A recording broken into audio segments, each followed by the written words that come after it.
Bismillahirrahmanirrahim. Assalamualaikum warahmatullahi wabarakatuh. Alhamdulillahilladzi hadana li hadza wa ma kunna linahtadiya lawla an hadanallah. Asyhadu an la ilaha illallah wa asyhadu anna Muhammadar Rasulullah. Alhamdulillah, hari ini kita memasuki hari yang keberapa? Ke-9. Karena kalau hari Ramadan tuh satu-satunya hak tanggal di bulan Hijriah yang dihafal tuh Ramadan. Ya, bahkan minus ke Syawalnya tuh pun hafal. -2, -3 itu alhamdulillah ya.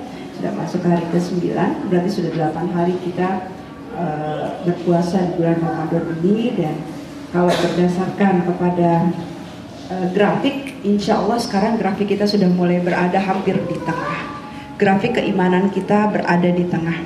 Dan kita berharap ya nanti begitu di akhir Ramadan grafik keimanan kita berada di atas, sehingga ba'da Ramadan, yaitu pada bulan Syawal, kalaupun turun tidaklah turun sekali tapi tetap minimal stabil.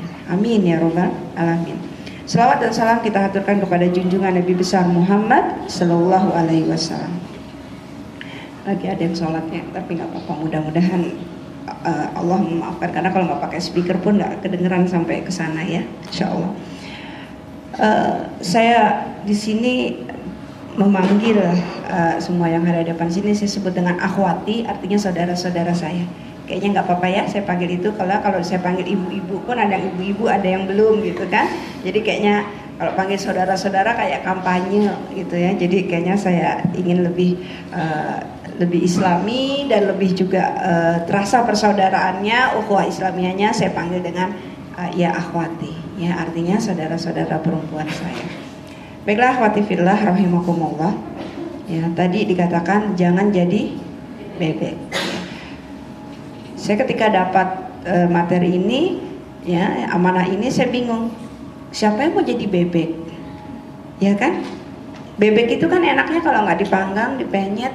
Aduh, maaf siang-siang masak ngomongin gitu hari ini, ya. Tapi kita nggak ingin jadi bebek. Maksud bebek di sini adalah mengekor, ikut-ikutan, atau dalam bahasa Arabnya atau dalam bahasa dakwahnya ima'ah.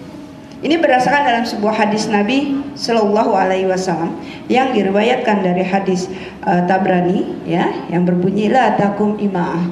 Jangan kalian menjadi ima'ah atau ikut-ikutan. Jika orang berbuat baik, maka kalian ikut-ikut berbuat baik. Tapi jika orang berbuat jahat, kalian pun ikut mengerjakan kejahatan. Tapi jika kalian berbuat baik, jika teman-teman kalian berbuat baik, maka kalian harus berbuat baik. Tetapi jika mereka tidak berbuat baik atau berbuat kebalikannya, maka jauhilah mereka. Seharusnya seperti itu. Seharusnya seperti itu. Tetapi ternyata kita di sini sekarang banyak ya ima'ah ini, ya. Saya pakai bahasa ima'ah karena kalau pakai bahasa bebek kayaknya nggak enak ya. Apalagi sekarang Ramadan kan katanya tidak boleh mencela, tidak boleh. Itu kalau kita bilang bebek loh gitu kan kena gitu ya. Jadi saya nggak pakai bahasa bebek, tapi saya pakai bahasa ima'ah ya. Jadi kita la takum ima'ah, kata Rasulullah. Jangan kamu menjadi seperti orang yang ima'ah, orang yang ikut-ikutan. Dan kalau kita lihat sekarang, fenomena yang terjadi sekarang, ima'ah itu banyak terjadi. Ya, kita banyak ikut-ikutan. Ya. Alhamdulillah kalau ikut-ikutannya di tempat yang baik, ikut-ikutannya dalam hal yang positif. Tapi ini banyak ikut-ikutan yang dalam tanda kutip negatif. Ya, mungkin nggak usah ditanda kutip pun, memang benar-benar dalam keadaan yang negatif, dan itu miris sekali. Ya. Atau kalau istilah sekarang nggak ngetren. Tapi apakah benar yang seperti itu? Ya, Ramadan ini subhanallah kalau kita lihat ya, dalam 12 bulan Allah menciptakan pada kita 12 bulan. Ya, isna asyara syahran kata Allah, ya. Fi kulli sana isna asyara syahran dalam surat At-Taubah. Ya, itu dikatakan bahwasanya di dalam 1 tahun itu ada 12 bulan. Nah, di antara 11 bulan itu ada 1 bulan itu yang disebut bulan pendidikan. Dan ini hanya ada di dalam agama Islam. Kenapa nggak 1 hari, 2 hari, atau 3 hari? Kalau di agama saudara kita yang lain, agama Hindu itu ada hari raya Nyepi. Ya, ada hari raya Nyepi. Kalau di agama Kristen ada Kamis yang dia puasa. ya, Kamis, pokoknya ada namanya Kamis titik-titik gitu ya, dia puasa ya seperti itu. Nah besoknya di Kamis atau di Jumatnya gitu ya, pokoknya dia puasa. Tapi kenapa kalau kita di dalam Islam 1 bulan, nggak cukup 1 hari? Kenapa? Karena apa? Untuk pembiasaan, sesuatu untuk pembiasaan. Karena kalau orang sudah biasa 11 bulan udah biasa, kalau hanya 1 hari pembiasaannya ini susah untuk berubah. Tapi butuh waktu karena jeleknya 11 bulan, memperbaikinya butuh waktu sampai 1 bulan untuk memperbaikinya. Dan kebiasaan itu dilatih kapan? Di bulan Ramadan. Makanya ketahuan orang-orang yang Ramadannya, yang amalnya pada bulan Ramadan itu diterima atau makbulin, itu adalah yang ketika dia nanti di bulan Syawal, dia benar-benar Syawal, benar-benar tumbuh. Ya, dia benar-benar tumbuh. Tumbuh apa? Tumbuh kebiasaan baru yang baik. Nah, sekarang kita balik lagi ke ima'ah. Ya, kenapa sih orang bisa ima'ah? Kenapa sih orang bisa ima'ah? Apa sih sebab-sebabnya kita bisa ima'ah ikut-ikutan? Yang pertama, karena kita nggak punya ilmu. Jadi caranya ya supaya nggak ima'ah, beramal itu harus dengan ilmu. Sebenarnya sekarang gampang, tapi ini nggak baik juga ya. Banyak orang bilang, alah nggak usah ikut pengajian, cukup ada ustadz yang selalu ada di samping kita. Ustadz siapa? Ustadz siapa yang selalu ada di samping kita? Ada yang tahu? Ustadz siapa? Ustadz Google. Ustadz Google itu ustadz yang ada di saya, karena rata-rata kita sekarang handphonenya tuh lebih pintar dari yang punya handphone, ya kan? Handphone smartphone kan, tapi handphonenya lebih pintar dari yang megang handphonenya. Ya, itu ada yang namanya Google. Kita bisa searching apa aja ada. Tapi masalahnya semua masuk ke dalam situ, yang baik, yang buruk masuk ke dalam situ. Ya. Coba searching hukum ciuman dalam Islam, hukum berciuman lawan jenis dalam Islam. Itu nggak hanya haram di situ, ada yang bilang boleh, asal nggak pakai nafsu. Ya, akhirnya diplesetin sama beberapa kawan saya. Berarti makan di bulan Ramadan boleh, yang penting nggak pakai nafsu. Nauzubillah min dzalik. Itu ada semua. Ya. Ada semuanya. Makanya kita tetap butuh yang namanya ilmu agama, itu butuh yang namanya talaki. Talaki apa? Melihat. Makanya itu ketika Rasulullah Shallallahu Alaihi Wasallam diutus ke muka bumi ini, ya, itu banyak orang ya seperti kaum yang terdahulu, mereka nggak menginginkan yang jadi nabi itu adalah manusia. Mereka menginginkan yang jadi nabi itu malaikat. Ya, seperti halnya ya di dalam kisah Talut dan Jalut. Yang dia turun tuh bukannya istilahnya bukan orang yang kita kenal. Manusia itu pasti salah gitu. Ya, karena itu ketika Rasulullah turun dan membacakan beberapa ayat Al-Qur'an, itu Rasulullah banyak dikatakan Rasulullah itu tukang tenung, Rasulullah itu tukang sihir dan lain sebagainya. Dan dibantah oleh Allah dalam surat Al-Haqqah, wa ma qaulun kahin. Ya, perkataan Rasulullah tentang Al-Quran atau Al-Quran itu bukanlah perkataan tukang tenung, tapi benar-benar perkataan dari Allah Subhanahu Wa Taala. Kenapa seperti itu? Karena mereka menolak yang jadi utusan itu, yang jadi ikutan itu adalah orang-orang manusia seperti mereka. Mereka mau yang jadi ikutan itu bukan manusia, tapi malah ikan. Tapi sebenarnya kalau kita pikir dengan akal kita, kalau yang kita ikuti itu adalah malaikat, kita nggak sanggup. Malaikat nggak makan, gimana kita? Ya kan? Malaikat nggak berkeluarga, gimana kita nanti? Ya, malaikat nggak tidur dan lain sebagainya. Makanya Rasulullah SAW ketika ada 3 orang sahabat datang, dia bilang, saya akan qiyamul lail sepanjang malam setiap sampai saya meninggal. Saya tidak akan pernah menikah, saya tidak akan selalu berpuasa.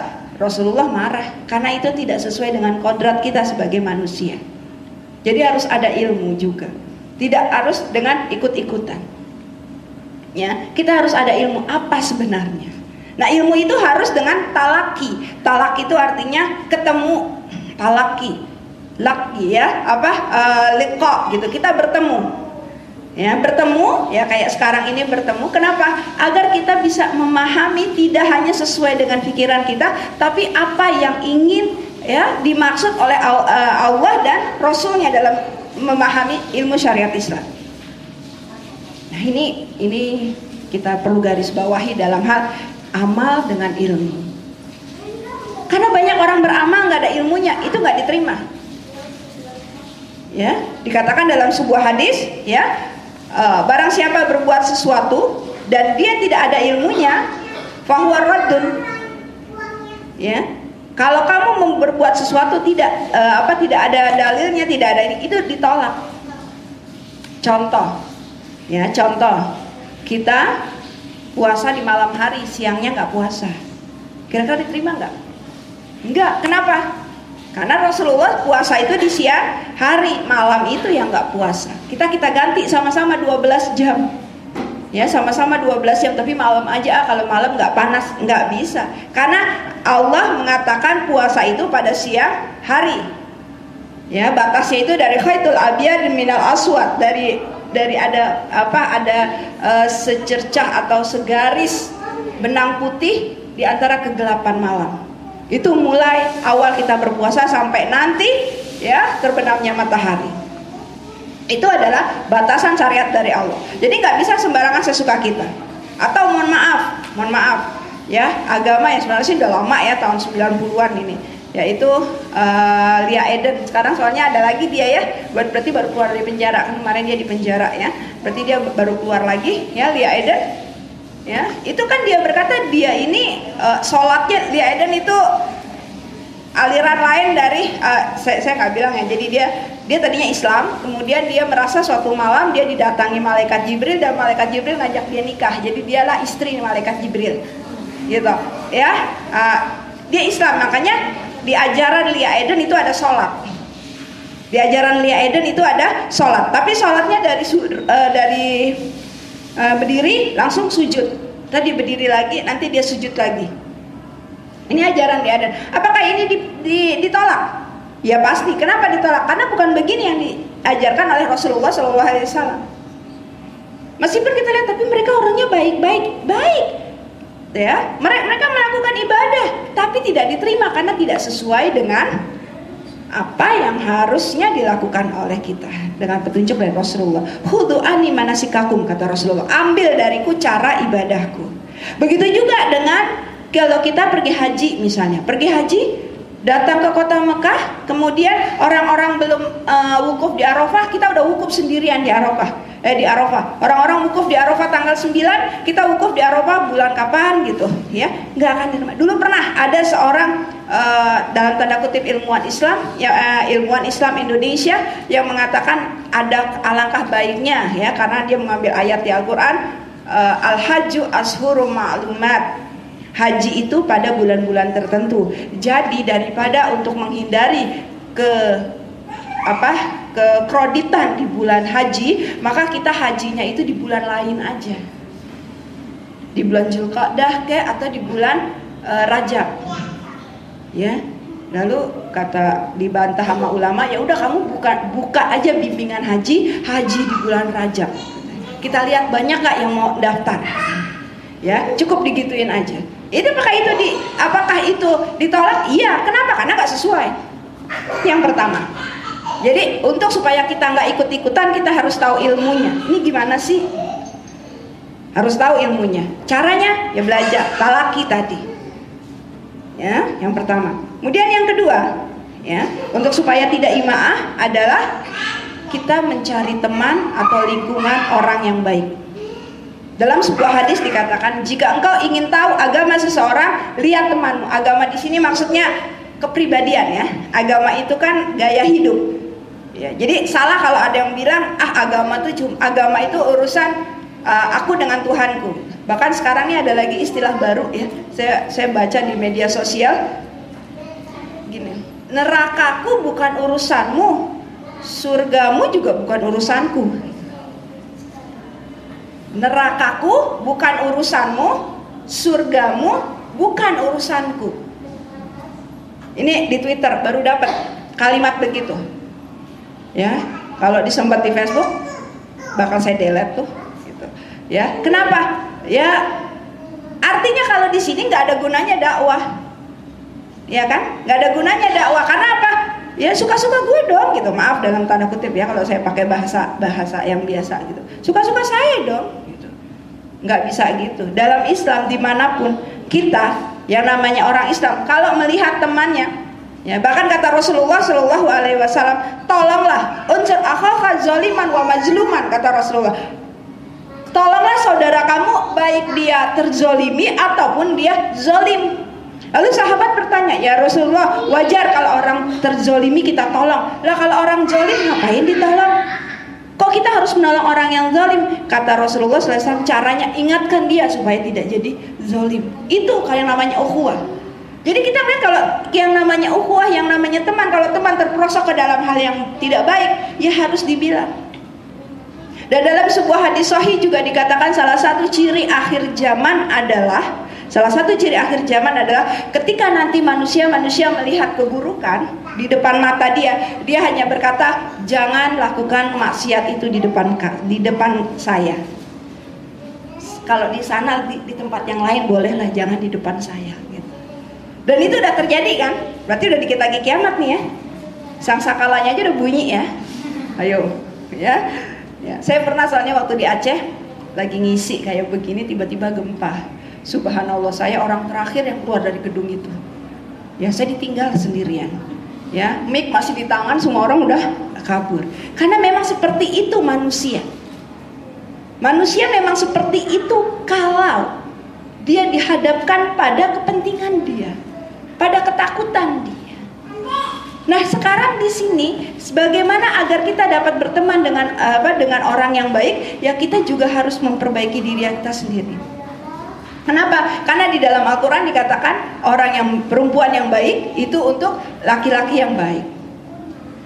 Ya, perempuan yang solihah untuk laki-laki yang solih. Ini kalau dalam hal jodoh. Kalau nggak jodoh, karena jodoh juga kan teman kita juga gitu. Kalau kita ingin dapat teman yang baik, maka kita pun harus baik. Insya Allah Allah akan datangkan kebaikan-kebaikan ya kepada sekeliling kita. Kalau kita udah berusaha untuk menjadi baik. Kenapa gunanya teman baik? Karena dialah yang akan mengingatkan kita mana yang baik, mana yang buruk ketika kita terlupa. Ya, coba kita bayangin suatu saat kita sebagai manusia yang sering lupa, ya, al-insan makanul khata. Ya, manusia itu tempatnya kesalahan.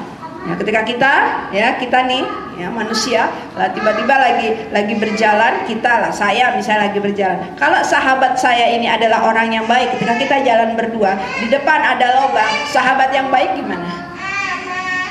Ditarik kan? Ya, was ada lubang gitu. Tapi kalau dia teman yang nggak baik, dibiarin aja saya jatuh. Paling nanti kalau ada jatuh, mata kemana? Ya, mata kemana? Gitu.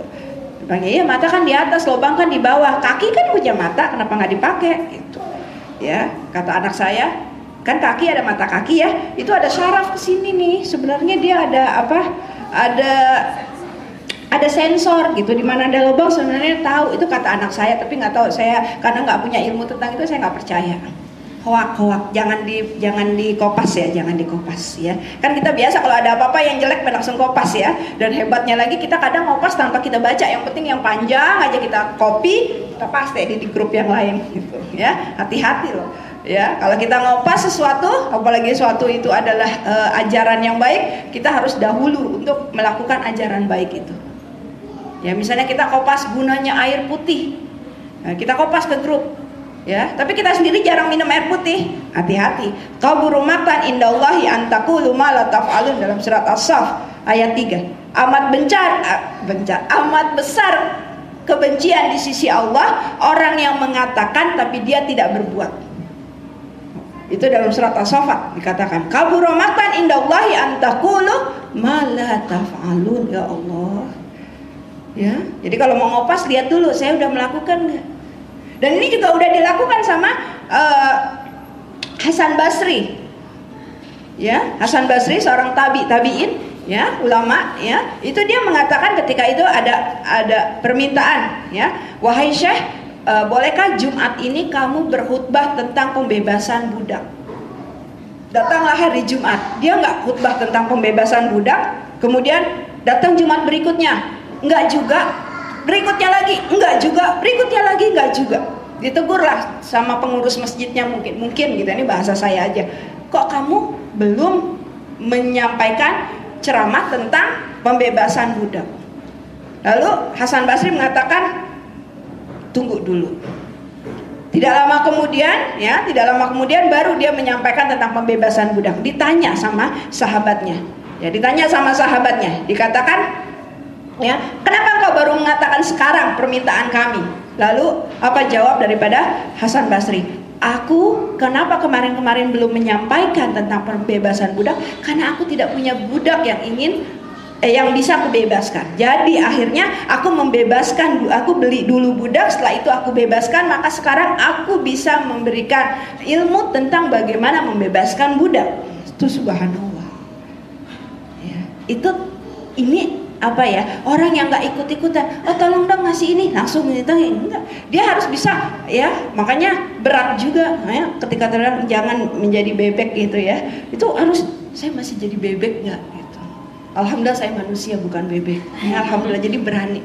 Ya, nah di sini kita tidak ikut-ikutan, kita nggak ikut alur, ya. Tapi kita punya konsekuen, kita punya istiqomah. Nah jadi yang kedua tadi, pilih teman yang baik. Dan kalau teman kita nggak baik, udah, kita harus berani bersikap. Persahabatan kita selesai, tapi pertemanan jangan dihilangkan. Emang beda apa teman sama sahabat? Beda. Kalau sahabat itu dia bisa ngajak kita kepada kebaikan. Tapi kalau teman, ya teman sekedar berteman. Kita berteman dengan siapa aja boleh, tapi jangan bersahabat dengan sembarangan orang. Sahabat itu adalah orang yang mengerti dan paham tentang kita. Ini bedanya teman sama sahabat. Kalau berteman dengan siapa aja. Kalau bersahabat itu pilih-pilih. Nah, kalau kita udah tahu sahabat kita ini nggak baik, lepas. Ini pernah kejadian di Banda Aceh. Ya, kejadian di Banda Aceh ada 10 anak SMA, ini darah, sumpah darah yang saling ini basah, nanti ketemu darah di sini kan, ya, jadi ini darah temannya, terus ini kan, mereka tuh udah sumpah istilahnya, udah jadi saudara, gitu. Udah jadi sedarah ya seperti itu. Kemudian setelah lulus SMA mereka semua ada yang ke luar negeri, ada yang kuliah di Indonesia dan lain sebagainya. Setelah selesai mereka kembali ke kota. Ini kisah nyata ya yang diceritakan langsung sama anggota geng ini. Kembali ke kota, ternyata 5 dari mereka punya kebiasaan yang nggak baik. Yaitu apa? Ya, suka minum-minum dan suka pesta-pesta. Dan mereka mengatakan kepada 5 orang yang lain, pokoknya kita kan, kamu sama aku kan udah sumpah darah gitu ya, namanya sumpah darah, jadi harus ikut dong. Dan satu lagi kebiasaan mereka yang baru, gangguin suami orang. Kalau udah cerai ditinggal tuh suami gitu, istri hilang, yang ini juga nggak dapet, banyak korbannya ya, seperti itu. Nah kemudian suatu saat ada satu orang itu sama suaminya udah dinasehatin, kata suaminya tinggalin, tapi dia nggak berani karena kata dia hukumnya kalau udah sumpah darah itu, kalau dia melanggar itu katanya bakalan di neraka dua-duanya. Ya, dia nanya ke saya, jadi suaminya dan dia datang ke saya, apakah betul itu? Enggak ada. Meskipun udah sumpah darah, meskipun apapun, kalau namanya untuk keburukan, lepas, nggak apa-apa. Alhamdulillah akhirnya suaminya memutuskan, istrinya sekarang di Jakarta ya, saya belum pernah ketemu, jadi sama suaminya dibawa hijrah ke Jakarta. Agar apa? Agar bisa lepas daripada geng ini, ya. Itu artinya apa? Kita memang butuhnya, alhamdulillah dia dapat suami yang baik, suami yang bisa narik dia, suami yang bisa memberikan solusi yang baik, ya, the best friend ya, kawan baik. Ya, bukan kawan yang kita pengen begini, hayu, kita begini, hayu, itu bukan kawan baik. Ya, tapi kawan baik adalah kawan yang bisa mengingatkan kita ketika kita sudah melenceng dari jalan, itu gunanya. Karena kalau enggak bisa bahaya. Itu yang kedua. Yang ketiga, untuk supaya kita tidak imaah ya, atau kenapa kita bisa imaah, saya sama aja gitu ya. Yang ketiga adalah istiqomah, tidak istiqomah, nggak punya prinsip. Ya, orang kalau punya prinsip, insya Allah nggak imaah. Kalau dia punya prinsip, ya. Tapi kalau dia nggak punya prinsip, ya seperti itu. Contoh, ya, ketika kita di Indonesia dengan keadaan yang seperti ini, dengan alhamdulillah pada bulan Ramadan kita semua berpuasa dan lain sebagainya. Tapi mungkin begitu suatu saat kita diutus, ya, misalnya ke negara-negara Eropa atau ke Amerika yang memang negaranya tidak menjalankan syariat Islam, maksudnya tidak. Ya, kalau di sana kan bulan Ramadan biasa aja gitu kan. Bulan Ramadan kan di Amerika, di Eropa tuh biasa aja gitu. Tidak terasa bulan Ramadan itu, makan semua biasa-biasa. Nah, kita pada saat itu kalau kita orang yang imaah nggak istiqomah, ya udah kita nggak melakukan itu. Kecuali di Swedia, ya. Di Swedia saya baru tahu tahun ini ada fatwa boleh orang Swedia hanya puasa sekitar 14 jam aja. Meskipun dia sebenarnya puasanya 21 jam. Bukan 21 jam, 22 jam. Di Swedia itu puasa 22 jam katanya. Ya, jadi kelamaan akhirnya ulama, ya, baru sekitar 1 minggu yang lalu kalau nggak salah, ya, 2 atau 3 hari setelah Ramadan, jadi hari Ramadan kedua atau hari Ramadan ketiga itu ulama dunia berfatwa di Jeddah itu membolehkan, ya, umat muslim di sana karena kelamaan siangnya. Jadi Isya itu jam 00.21, subuh jam 00.59. Cuman waktunya 20 menit dari azan Isya ke azan subuh. Nggak ada taraweh di sana, nggak ada taraweh. Coba deh buka deh ya, seperti itu. Nah, akhirnya ulama sedunia boleh. Tapi ingat, kita bukan di sana. Kita di Indonesia tetap puasanya sampai maghrib. Tetap puasanya sampai maghrib. Nggak ada kita puasanya, aduh saya juga kepanasan, boleh, nggak ada. Alhamdulillah kita masih banyak, ya, masih banyak malamnya tuh masih banyak. Nah, ini gunanya kita untuk tetap istiqomah. Nggak mudah, ya. Kita nggak jadi bunglon ketika nggak imaah, ya. Begitu orang berbuat baik, kita ikut-ikutan berbuat baik. Begitu orang berbuat buruk, kita enggak, ya. Nauzubillah min dzalik. Kita harus tetap berada di jalan rel yang lurus. Tapi juga salah. Banyakan kita, saya tidak mau imaah, saya nggak mau ikut-ikutan. Teman-temannya Ramadan baca Quran, dia, enggak. Saya tetap enggak. Saya nggak mau ikut-ikutan, saya harus istiqomah. Enggak, istiqomah di sini nggak kepake. Jadi kalau ada orang baik, kita harus ikutan baik. Misalnya kita punya geng, ada 10 orang lah gitu, ya, ada teman baik satu geng SMA, 8-nya pakai jilbab. Udah kita ikut-ikutan pakai jilbab, boleh? Emang boleh pakai jilbab ikut-ikutan? Boleh. Untuk menuju kebaikan boleh kok dipaksa. Dapat pahala, dapat. Kata orang kan, enggak dong, yang penting nih di hati, ya, banyak ya bilang gitu kan. Yang penting di hati, nggak ikut-ikutan. Jilbabin dulu hatinya, baru badannya. Boleh, jilbabin dulu badannya, baru hatinya, boleh. Kenapa? Karena susah jilbabin hati kalau badannya nggak dijilbabin. Nah, tapi kalau mau jilbabin hati dulu boleh, tapi kapan mau jilbabin badannya? Nah, seperti itu. Nah, ini jadi boleh juga, ya, misalnya dipaksa. Ya karena memang manusia itu kadang memang perlu dipaksa. Contoh apa yang paling konkret manusia butuh dipaksa untuk tetap istiqomah? Lampu merah. Lampu merah itu pemaksaan kita untuk berhenti. Ya kan? Orang lagi jalan ada lampu merah berhenti, kita, ya Allah, manusia cuma ada ngelihat merah aja langsung berhenti. Gitu. Ya kan? Lihat lampu hijau, jalan. Itu dipaksa berhenti. Kenapa? Untuk keteraturan memang harus ada. Jadi kalau ada orang bilang kita harus boleh sebebas-bebasnya, salah. Karena di dalam kehidupan kita sendiri pun kita memang harus ada pemaksaan untuk berhenti.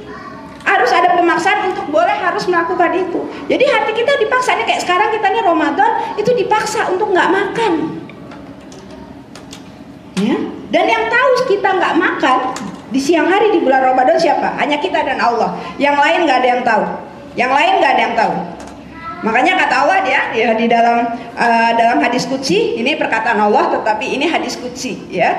Jadi hadis qudsi itu hadis yang lafaznya dari Rasulullah tetapi maknanya dari Allah. Ini hadis qudsi.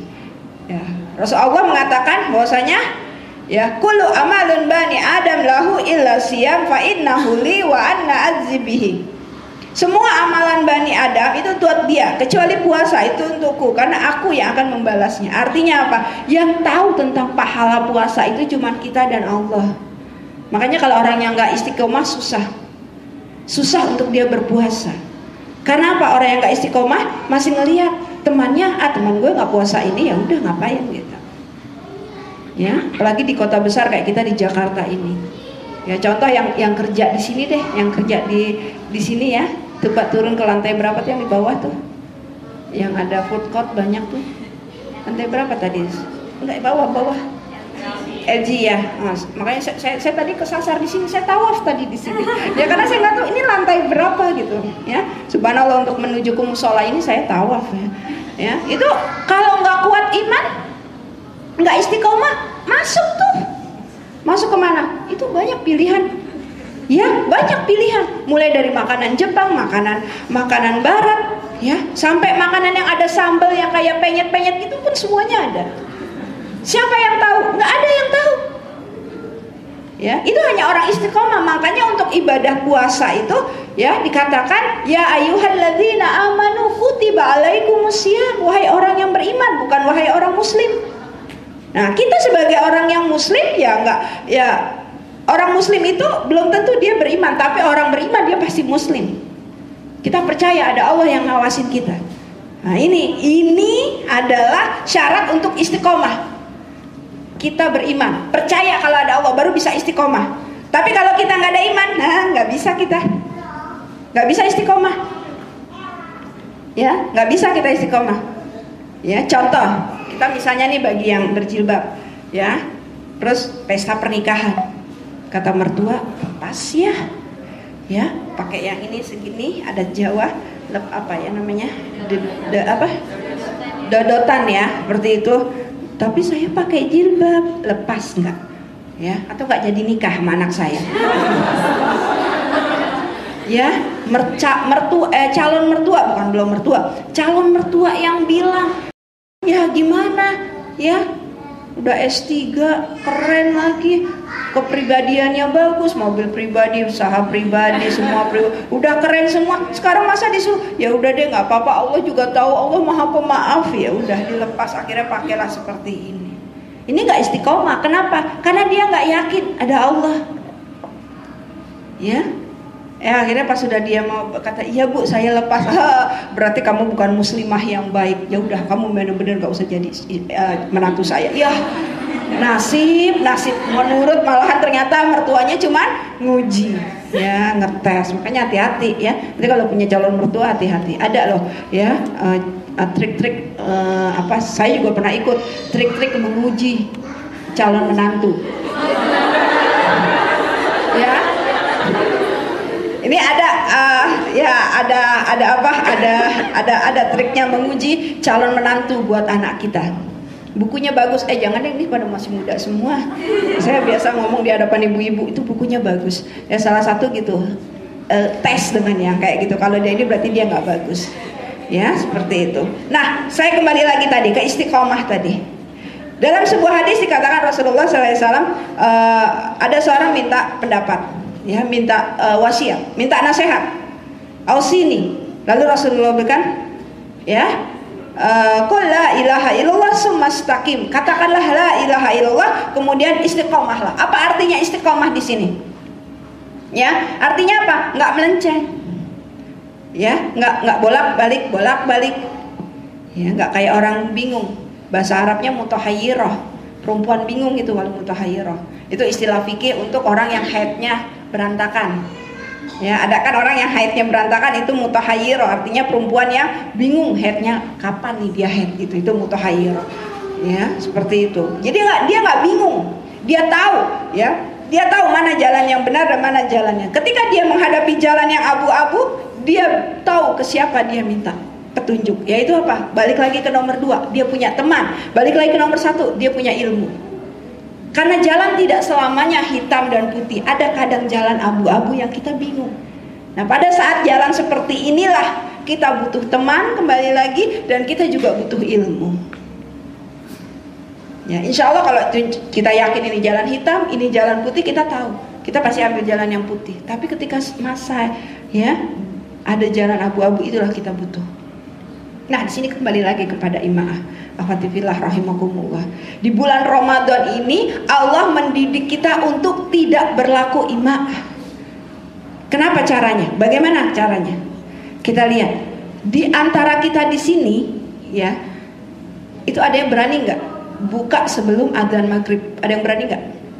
Siapa yang berani? Buka sebelum azan maghrib? Ada? Nggak ada. Pas tunggu azan.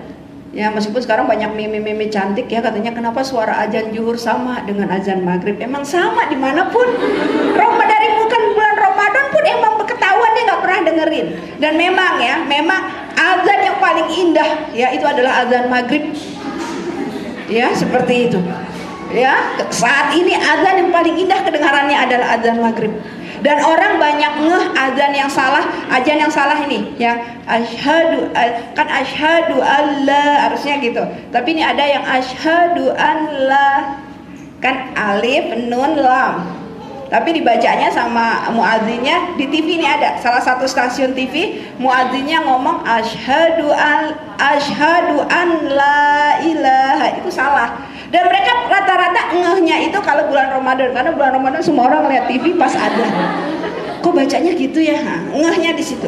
Mulai rame deh di Twitter, di WhatsApp tuh rame sih, TV ini salah lah azannya. Kenapa? Harusnya itu kan nun ketemu lam itu kan masuk dia, idgham dia. Jadi alla ilaha illallah, nunnya nggak kebaca, harusnya begini. Nah, mulai rame deh di seperti itu.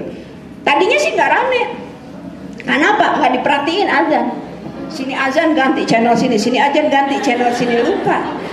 Tapi kalau maghrib itu yang dicari. Oh nih, cari channel mana yang azan duluan, ya kan? Seperti itu. Ini di bulan Ramadan kita dikasih istiqomah oleh Allah Subhanahu wa taala. Sebulan kita dilatih. Dan saking istiqomahnya nanti, saking istiqomahnya ya. Pada tanggal 1 Syawal, tanggal 2 Syawal, tanggal 3 Syawal, ini apa perasaan saya, tapi saya rasa semua yakin. Kalau makan siang pasti kayaknya gimana gitu rasanya, betul nggak? Ya, kalau 1 Syawal nggak terasa lah ya. Maka 1 Syawal sering terlewat makan siang, karena mungkin banyak camilan atau apa gitu ya. Tapi makan siang terlupa. Tanggal 1, tanggal 2, tanggal 3 ya Syawal itu saking masih istiqomahnya nggak makan siang, itu pun masih nggak makan siang. Bapak-bapak yang ngerokok pun pas tanggal 1 Syawal itu masih tahan. Ngerokok itu seharian tuh sesiang itu paling 1 batang.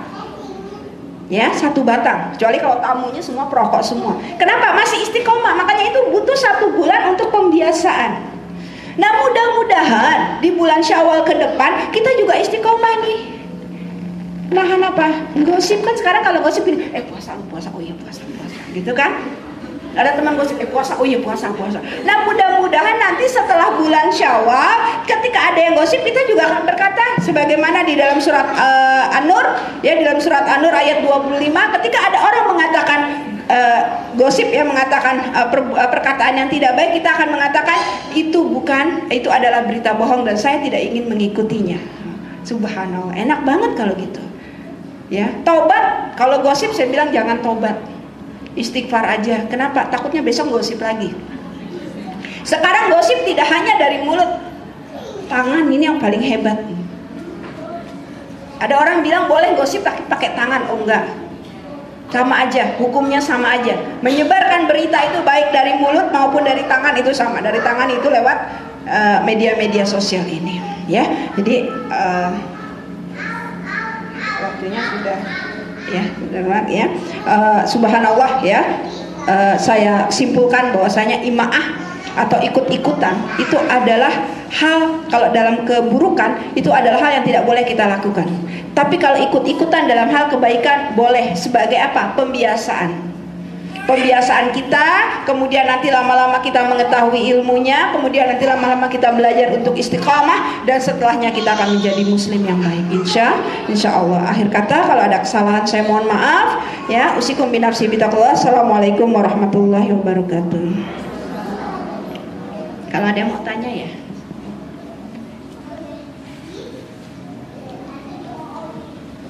Alhamdulillah, terima kasih Ustazah. Untuk teman-teman yang ingin bertanya mungkin dibatasi untuk 2 pertanyaan, silakan. Assalamualaikum.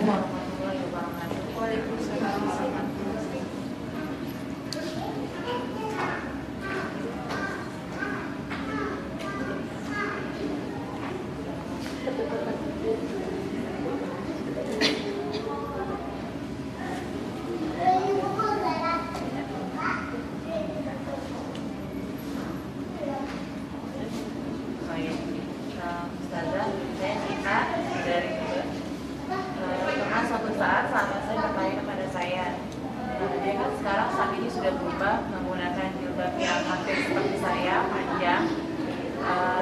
Insya Allah perilakunya jauh lebih baik saat ini.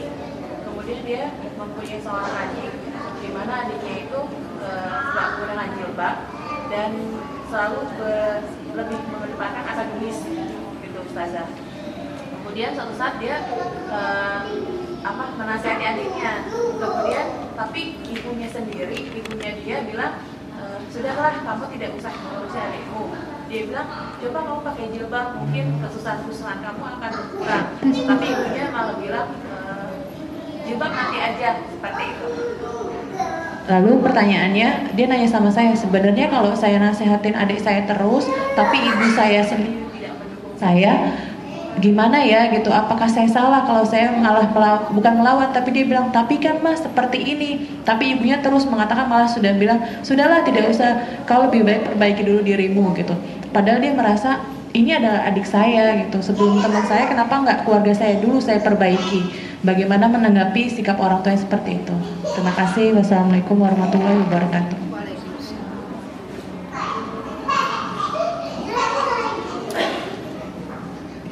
Ya, ini ada dalam sebuah ayat di dalam Al-Quran. Ya, jika ada orang tua mengajak kita kepada keburukan, maka kita tetap berkata hal-hal yang baik. Jangankan, ya, maaf, ya, atau dalam sebuah hadis ya dikatakan, la ta'atan fi ma'syiatillah, tidak ada taat dalam kemaksiatan kepada Allah. Apa maksudnya la ta'atan fi ma'syiatillah? Tidak ada ketaatan dalam maksiat kepada Allah, ya. Kalau ada seseorang menyuruh kita untuk bermaksiat kepada Allah, maka nggak ada taat di sini. Contoh, ya, ada orang yang konsultasi dengan saya, suaminya menyuruh dia untuk memakai hot pants keluar. Ya, ketika lagi olahraga, dia olahraga senangnya pakai celana panjang. Dia belum berjilbab ya, dia pakai celana panjang gitu, training celana panjang. Tapi suaminya minta pakai celana pendek. Dia bilang, kamu kalau istri yang baik itu harus nurut sama suami. Dia bertanya, bolehkah saya melakukan itu dalam rangka taat kepada suami? Ya, tidak. Kenapa? Karena permintaan suami itu dalam kerangka maksiat kepada Allah. Jadi boleh dia tolak, boleh, tetapi hubungan dia dengan suami harus tetap baik. Contoh, Firaun, istri Firaun, Asia, ya, itu tetap berbuat baik sama Firaun. Tetapi, ya, kalau Firaun berbuat maksiat kepada Allah, Asia nggak ikut. Ini. Nah, masalahnya kita nih, ya, ketika kita menasehati, bukan menasehati, ini dia. Ayat watawassaw bil haqqi watawassaw bis sabr. Ya, tolong saling menasehati kamulah dalam ke dalam kebenaran, dan saling menasehatilah dalam kesabaran. Apa maksud ayat ini? Ya, apa maksud ayat ini? Ayat ini maksudnya adalah bahwasanya ketika kita memberi nasihat kepada orang, itu sebenarnya untuk kebaikan siapa? Kita atau orang yang kita nasihati? Kita. Ini ada bedanya loh. Nanti ada bedanya dalam bersikap. Kayak tadi yang diceritain si A yang pakai jilbab nasehatin adiknya si B yang nggak pakai jilbab. Si A nasehatin si B itu untuk kebaikan si B atau untuk kebaikan si A? Si B. Ya. Kalau kita nasehatin orang untuk kebaikan orang lain, untuk kebaikan orang yang kita nasehati, maka ketika dia tidak mengikuti apa yang kita nasehati, kita nggak kehilangan akal. Tujuan kita supaya dia berubah. Kalau cara ini nggak bisa, ada 1000 cara lagi supaya dia berubah. Inilah yang disebut watawassaw bil haqqi watawassaw bis sabr. Harus ada sabar terus. Sampai kapan? Sampai dia berubah. Karena tujuan kita supaya dia berubah. Tapi kalau kebaikannya untuk diri kita yang menasehati, maka kita akan berkata, cukup, aku udah sering nasehatin dia, capek, dah nggak mau nasehatin lagi, terserah. Sering nggak dengar kayak gini? Terserah, udah sering dinasehatin, nggak mau denger juga, terserah. Ini berarti kita nasehat bukan untuk dia, tapi kita nasehat untuk diri kita sendiri. Tapi kalau kita menasehati orang untuk orang lain, dia begini, ini nggak dalam rangka apa aja ya, semua dia gini nggak mau, kita pakai cara lain begini nggak mau, terus dengan kesabaran kita cari bermacam-macam cara. Kalau Imam Syafi'i bilang cari 70 alasan supaya kamu bisa masuk ke dalam tujuan kamu. Itu kalau kata Imam Syafi'i. Ya, kita juga begitu. Ya, kita juga begitu. Oh, dia nggak bisa begini, mungkin dia pakai cara ini. Begitu dia pakai cara ini begini cara. Itu dengan kesabaran. Tapi kalau kita menasehati karena untuk kepentingan kita, ya sudah, 1 kali, 2 kali, 3 kali cukup. Capek nasehatin, terserah lo mau ngapain kayak terserah. Nah, gitu.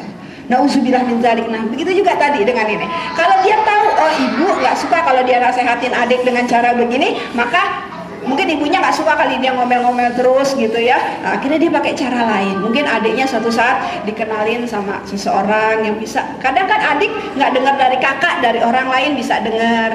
Mungkin gitu.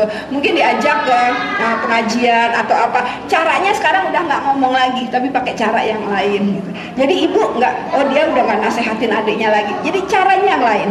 Tapi tetap untuk kebaikan adiknya agar adiknya berubah. Bukan berarti dia nggak nasehatin itu dia tidak istilahnya dia tidak berdakwah lagi. Dia tetap berdakwah, tetap ajak adiknya, tapi caranya aja kita rubah gitu. Ya, agar semuanya jadi win-win solution gitu ya. Oke.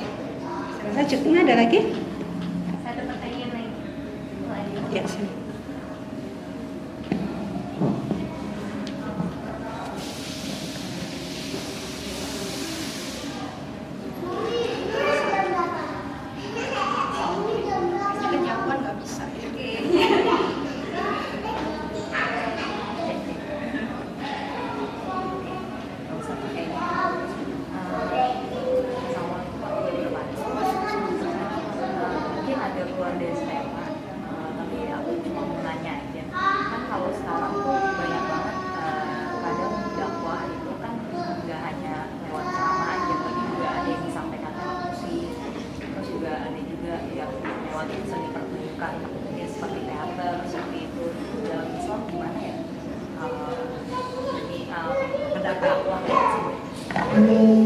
Kan berarti dia nggak jauh ya. Dia benar-benar best friend sama. Ya, kan? Ya seperti itu. Ya, tadi yang ditanya adalah bagaimana tanggapan saya tentang cara berdakwah. Kalau sekarang kan cara berdakwah tidak hanya dengan ceramah, tapi bisa juga dengan alat musik, dengan teater dan lain sebagainya. Silahkan. Orang yang namanya berdakwah, ya. Ada teman saya, ya.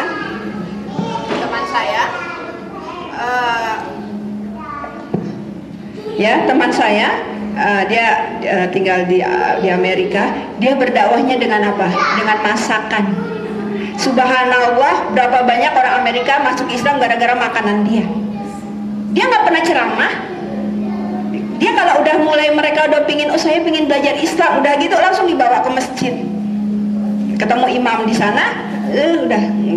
Ya, tapi kalau dia baru-baru itu dia dengan masakan, dengan memberikan makanan. Ya, kemudian dia tuker-tukeran resep. Caranya dia apa? Dia kan tukeran resep. Ya, tukeran resep, di bawah buku resep nanti dia masukin artikel keislaman. Kan dia kasih tuh kan resepnya gitu. Nanti udah 2 hari, saya lupa kemarin ada artikel ke Islam, ada artikel saya ketinggalan di situ, ada nggak di antara tumpukan buku-buku resep gitu. Kata dia rata-rata itu terbaca sama yang minjem resep. Jadi cara dakwah dengan apa? Dengan lagu, silahkan. Ya, seperti itu. Asal yang tadi, ya, bahwasanya kita berdakwah bukan untuk kita sendiri. Itu insya Allah kalau pahala untuk kita pastilah datang dari Allah. Tapi yang jadi niat kita mengajak orang berbuat baik bukan karena kita, tapi karena kita ingin ajak teman-teman nanti ke surga. Silahkan.